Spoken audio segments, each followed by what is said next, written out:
Hello students, class 9th भारतीय भवन physics में चैप्टर 5वां है कार्य, ऊर्जा और शक्ति के अति लघु उत्तरीय प्रश्नों। पहला प्रश्न देखिए क्या है। विज्ञान के दृष्टिकोण से हम कब कहते हैं कि कार्य किया गया है।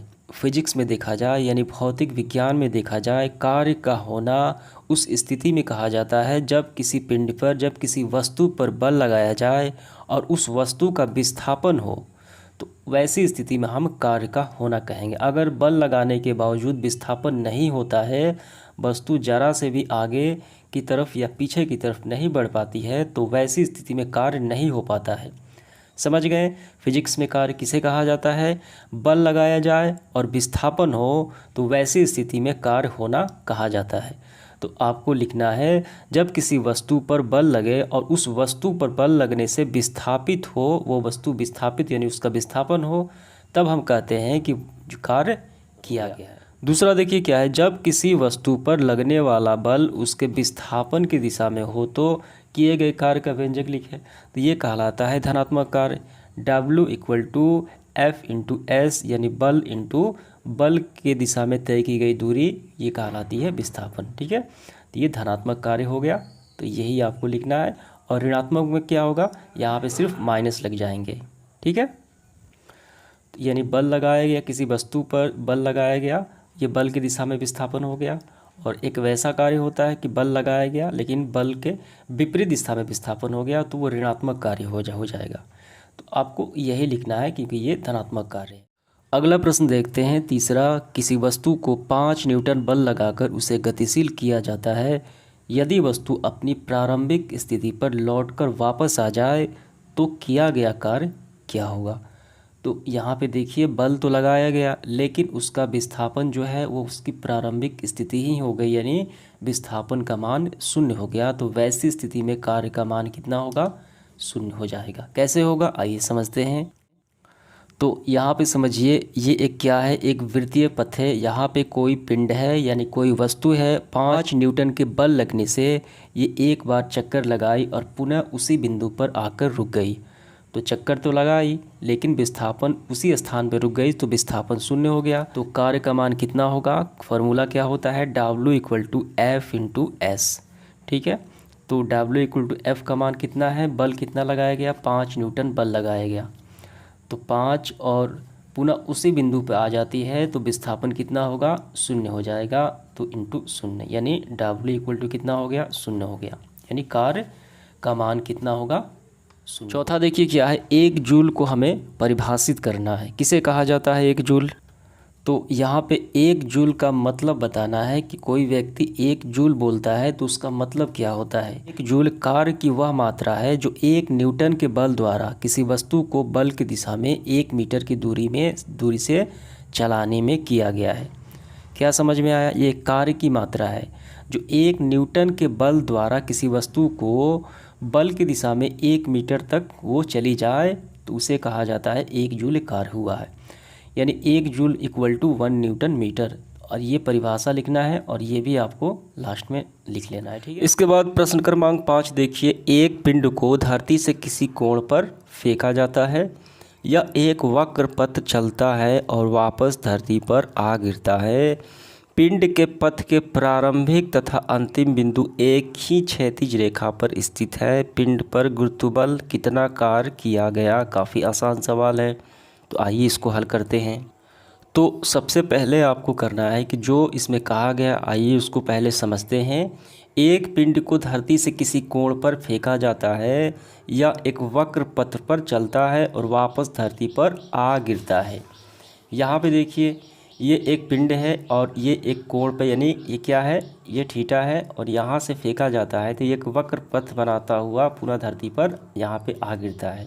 ठीक है, पिंड के पथ की प्रारंभिक तथा अंतिम बिंदु एक ही क्षैतिज रेखा पर स्थित है। ये प्रारंभिक और ये अंतिम, ये क्या है, ये एक क्षैतिज रेखा है। ठीक है, ये समझ में आ गया। और ये इस पिंड की, यानी यहाँ से फेंका गया, ऐसे वक्र पथ बनाते हुए यहाँ पे गिर गया, यानी दोनों क्या हो गए आपस में, ये बराबर हो गए। गुरुत्वबल द्वारा कितना कार्य किया गया? तो देखिए, यहाँ पिंड को फेंका जाता है तो पृथ्वी का गुरुत्वबल नीचे की तरफ कार्य करता है, यानी mg, और फेंकने के बाद यहाँ पे पुनः आ जाता है तो इसका विस्थापन शून्य हो गया। कैसे शून्य हो गया? क्योंकि ऊंचाई थोड़ी सी भी नहीं बढ़ी।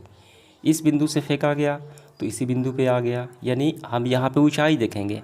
ठीक है, यहाँ पे ऊंचाई की बात की गई है। देखिए यहाँ पे अगर यहाँ पर भी होता तो थोड़ी सी इसकी ऊंचाई हो जाती, लेकिन इतनी ऊंचाई से फेंकी गई और इतनी ही ऊंचाई पे आ गई, यानी इसका मतलब इसका विस्थापन शून्य हो गया। समझ में आ गया? तो कैसे निकालना है बल हमें? W = F/S। तो W = F का मान कितना है? तो गुरुत्व बल लग रहा है mg, और विस्थापन जो हो गया कितना हो गया? शून्य हो गया। ठीक है, तो कितना होगा कार्य हो जाएगा शून्य आपका। तो ये आपको समझ में आ गया।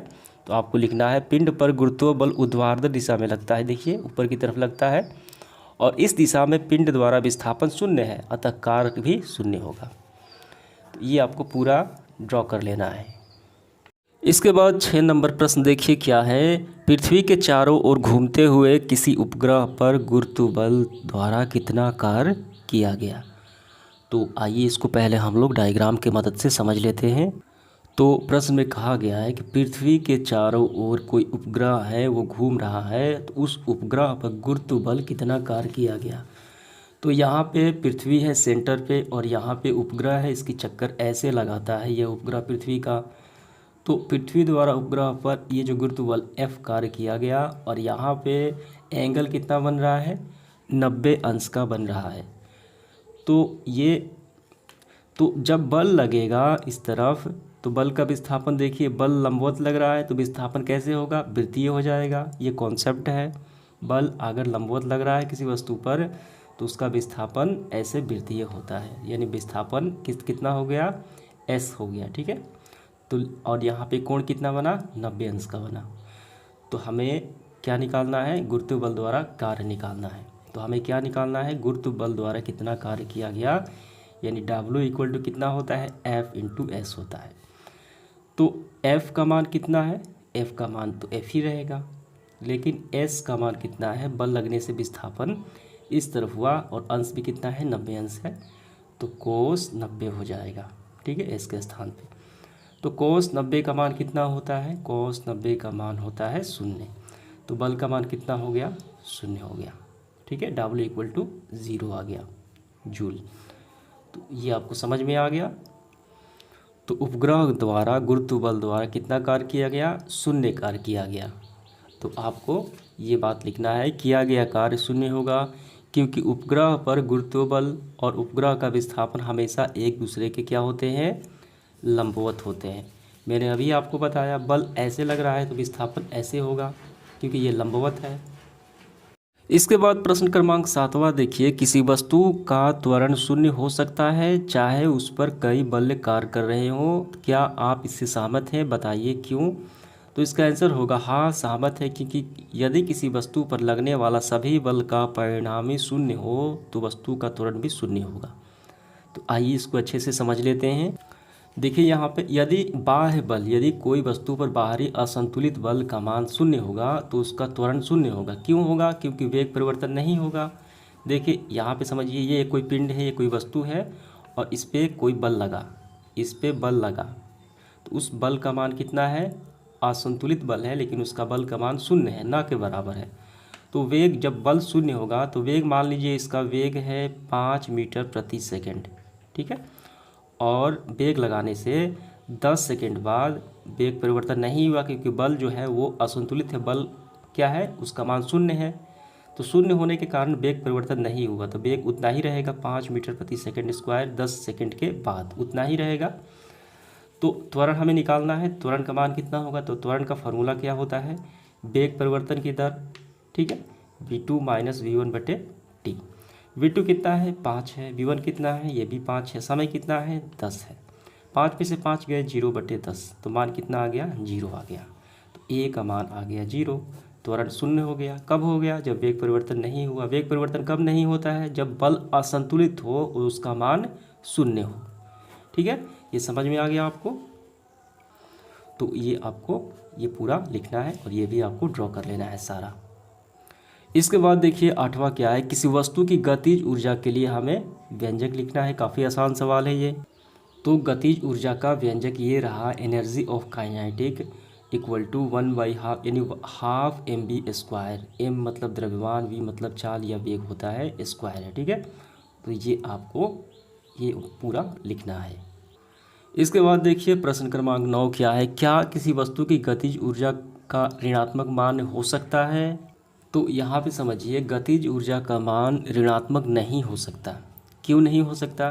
क्योंकि द्रव्यमान ऋणात्मक नहीं होता, द्रव्यभार जो है वो ऋणात्मक में नहीं होता, और ये वेग जो है चाल के सापेक्ष है, यानी चाल भी कभी ऋणात्मक नहीं होता। अगर इसका मान ऋणात्मक भी हो तो 2 बार होने से धन में हो जाएगा, ठीक है। मान लीजिए वेग ऋणात्मक में ही आए, -1 या -2 आए तो ये 2 बार है, इसका मतलब ये तो धन हो जाएगा। और द्रव्यमान तो कभी ऋणात्मक में होता ही नहीं, इसका मतलब गतिज ऊर्जा ऋणात्मक में नहीं होगी। आपको क्या लिखना है, गतिज ऊर्जा ऋणात्मक में नहीं हो सकता है इसका मान। 10वां देखिए, ऊपर की ओर फेंकी गई किसी वस्तु में जैसे जैसे वह ऊपर जाती है उसकी गतिज ऊर्जा वृद्धि होती है या कमी। तो कमी होती है। कैसे होती है?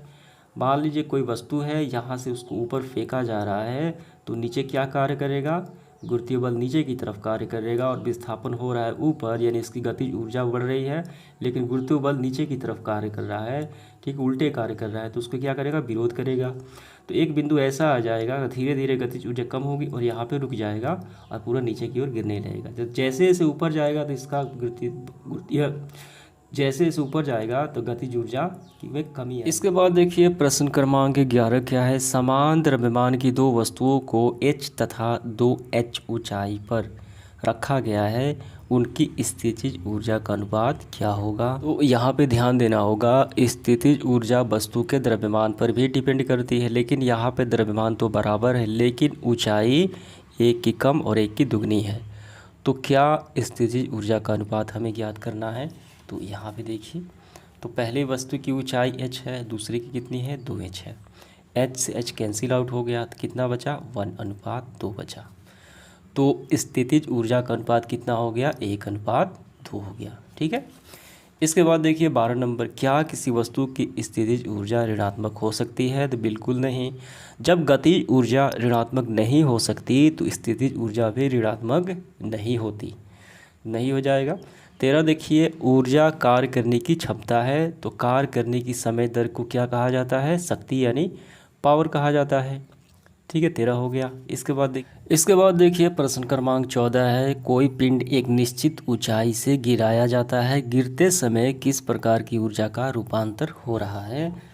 तो देखिए हमें ऐसे लिखना है, यहाँ पे गिरते समय उसकी स्थितिज ऊर्जा जो होती है गतिज ऊर्जा में बदल जाती है। ये प्रश्न क्रमांक 15 क्या है, मुक्त रूप से गिरता हुआ पिंड अंततः पृथ्वी पर पहुंचने पर रुक जाता है, उसकी गतिज ऊर्जा क्या होता है।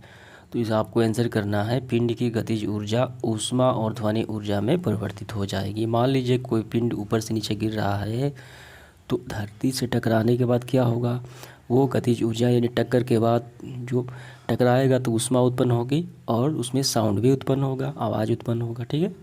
तो यही आपको लिखना है, गतिज ऊर्जा ऊष्मा ऊर्जा में और ध्वनि ऊर्जा में बदल जाती है। 16 नंबर देखिए क्या है, शक्ति क्या है, हमें पावर की परिभाषा करनी है। शक्ति की परिभाषा ऐसे करेंगे, प्रति इकाई समय में किए गए कार्य को शक्ति यानी पावर कहा जाता है। शक्ति कार्य करने की समय दर है, और आपको ऐसे लिखना है P = W/T। शक्ति क्या है, कार्य करने की समय दर कहलाती है, ये आपको लिखना है। और आपको सही मात्रक भी लिख लेना है, मात्रक होता है वाट। 17 नंबर देखिए क्या है, 1 वाट शक्ति को परिभाषित करना है। तो 1 वाट शक्ति की परिभाषा ऐसे करेंगे, यानी 1 वाट शक्ति का मतलब क्या होता है, जब 1 जूल की ऊर्जा 1 सेकंड में खर्च होती है तो शक्ति 1 वाट कहलाती है, ठीक है। 1 वाट शक्ति का मतलब ये, यानी देखिए पावर का फॉर्मूला क्या होता है, कार्य बटे समय, यानी कार्य का क्या होगा, जूल होगा, समय की क्या होगा, ऐसे मात्रक सेकंड होगा, यानी वाट होगा। तो 1 वाट क्या होगा, जूल प्रति सेकंड। 18 नंबर देखिए, 1 किलोवाट घंटा की परिभाषा देना है। तो हम यहाँ से करेंगे, 1 किलोवाट अर्थात 1000 वाट क्षमता वाली मशीन 1 घंटे तक उपयोग में लाई जाती हो, तब हम कहते हैं कि क्या कहते हैं कि 1 किलोवाट घंटा ऊर्जा का उपयोग हो रहा है, ठीक है। तो 1 किलोवाट घंटा को 1 यूनिट भी कहा जाता है, तो यही आपको लिखना है। इसके बाद देखिए 19 नंबर, 1 किलोवाट की दर से 1 घंटे में व्यय यानी खर्च हुई ऊर्जा कितने किलोवाट घंटे के बराबर होती है। तो सबसे पहले हम दिया गया मान नोट करेंगे। यहाँ पे ऊर्जा देखिए कितना है 1 किलोवाट, समय कितना है 1 घंटे है। तो हमें क्या निकालना है, हमें ऊर्जा निकालना है।